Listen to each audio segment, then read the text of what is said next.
में आके अपना एकता का परिचय दे रहे हैं, अपना दलित फोटो का एडिट कर रहे हैं। देखिए, इस पर अभी हम बोले हैं और अगर आप लोग हैं तो ठीक है, देखिए कि आप लोग चाहते हैं कि नहीं। चिराग पासवान जी जिस समूह को कहते हैं उनकी आर्थिक, सामाजिक और शैक्षणिक स्थिति क्या है, अगर वो नहीं जानते हैं तो मैं आपको बता देता हूँ, वो जान लें।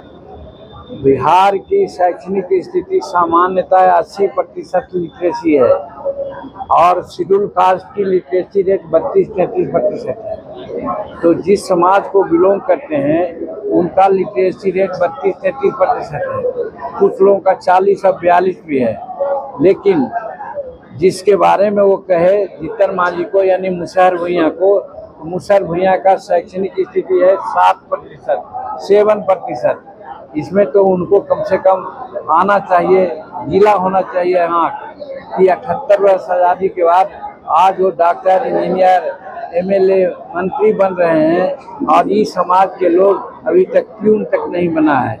इसीलिए माननीय सुप्रीम कोर्ट ने ये आदेश दिया है कि शेड्यूल कास्ट में वर्गीकरण होना चाहिए। मैं उसको मानता हूँ। भारत सरकार के कैबिनेट में भी डिस्कशन हुआ था। हमने प्रधानमंत्री को कहा कि जो प्रधानमंत्री जी, कोई समाज हमारे यहाँ ऐसे हैं जिनकी जनसंख्या 1% भी नहीं है, लेकिन वहाँ पर डॉक्टर, इंजीनियर और न्यायाधीश सब कुछ हैं, और जिसकी जनसंख्या 5% है वो भी कुछ ऐसा कर रहे हैं। लेकिन शेड्यूल कास्ट में बिहार में मुसहर भुइयां डोम में सब हैं, इनकी जनसंख्या 3-3.5% है। इनका एक भी गजटेड ऑफिसर नहीं है, एक भी न्यायाधीश नहीं है, एक भी कलेक्टर नहीं है। तो क्या सोचते हो, 48 वर्ष में मालपुआ खाए हैं तो और मालपुआ खाते रहें और दूसरा भीख मांगते रहे।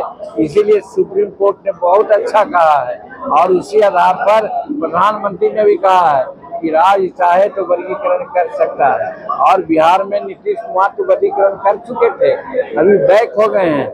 हम उनको कहना चाहते हैं कि आप जो वर्गीकरण किया था, आप शैक्षणिक आधार पर कि जिसका कम से कम 20% शैक्षणिक स्थिति हो उसको आप सामान्य में रखिए, और 20% से नीचे जिसकी शैक्षणिक स्थिति क्या है उसको आप खराब स्थिति में रखिए और उसको ज़्यादा कुछ पूछ कीजिए ताकि वो बड़े लोगों को पकड़ सके, जान सके। तो कहने का मतलब है ये सामाजिक इक्विवेशन के लिए, एक तरह का होने के लिए सुप्रीम कोर्ट ने जो आदेश दिया है बहुत उद्देश्य भी अच्छा किया है।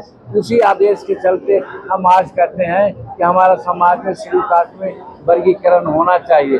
अब इसको कोई कहता है कि समाज को हम तोड़ते हैं तो वो लोभी है, लालची है, वो नहीं चाहता है कि शेड्यूल कास्ट के अन्य लोग आगे बढ़े।